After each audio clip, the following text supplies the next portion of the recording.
Some of you are in a great storm right now. Listen closely. God didn't promise smooth sailing, but He did promise that you're going to reach the other side.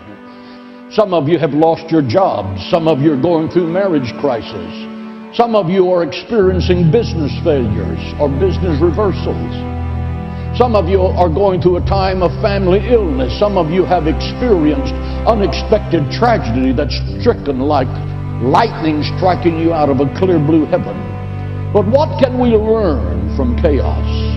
What can we do to survive the coming storm? What to do when you feel like you're going under? When chaos reigns?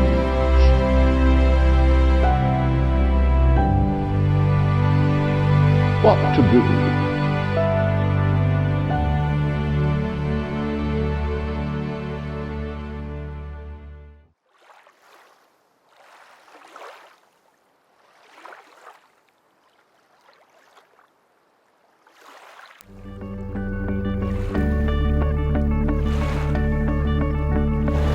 Jerry was having preliminary tests, and the answers came back as cancer.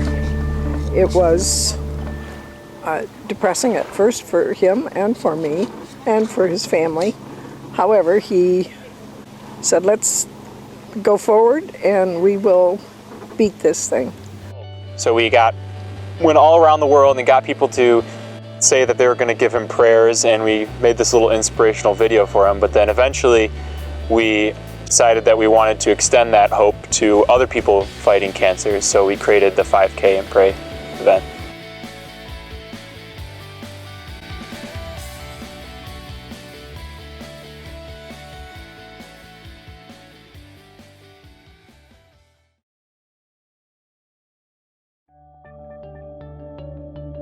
The purpose of Project Hope is to spread hope to the local community, especially those who are fighting with cancer in our local community, to bring the message of hope that we found in my Uncle Jerry's fight to other people.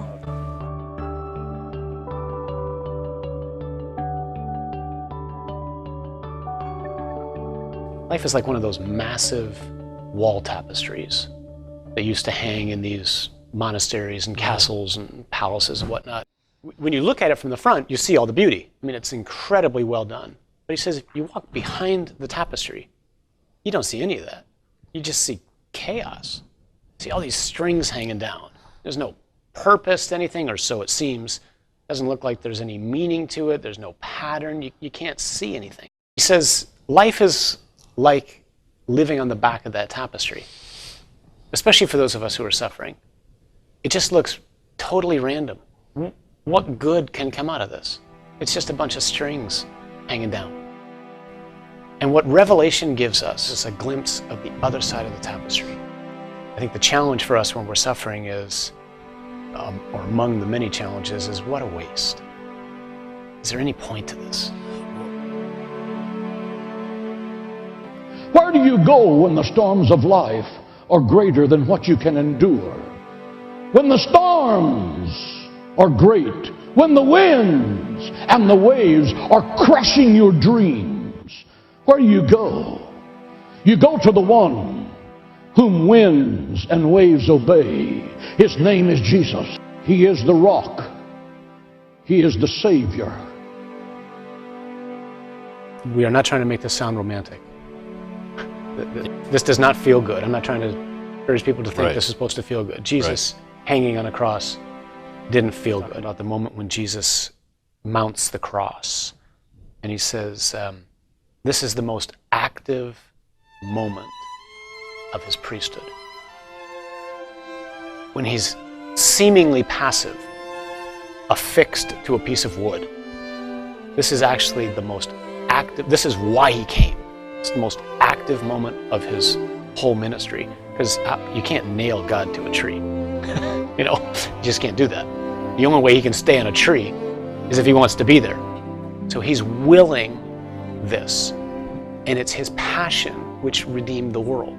Jesus didn't save us by his miracles or by his teaching. He saved me by his passion.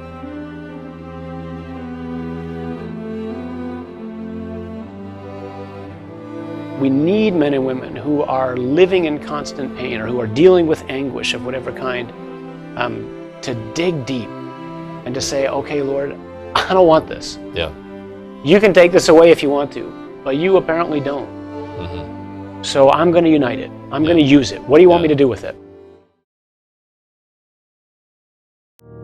You are not hidden.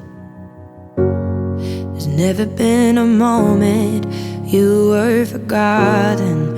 You are not hopeless.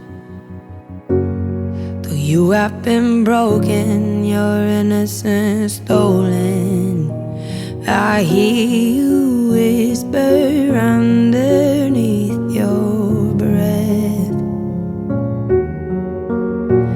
I hear your SOS, your SOS. I will send out an army to find you in the middle of the darkest night. It's true, I will rescue you. The reality is, you're the Marines of the church, because you are now sharing in a remarkable way in the passion of Christ.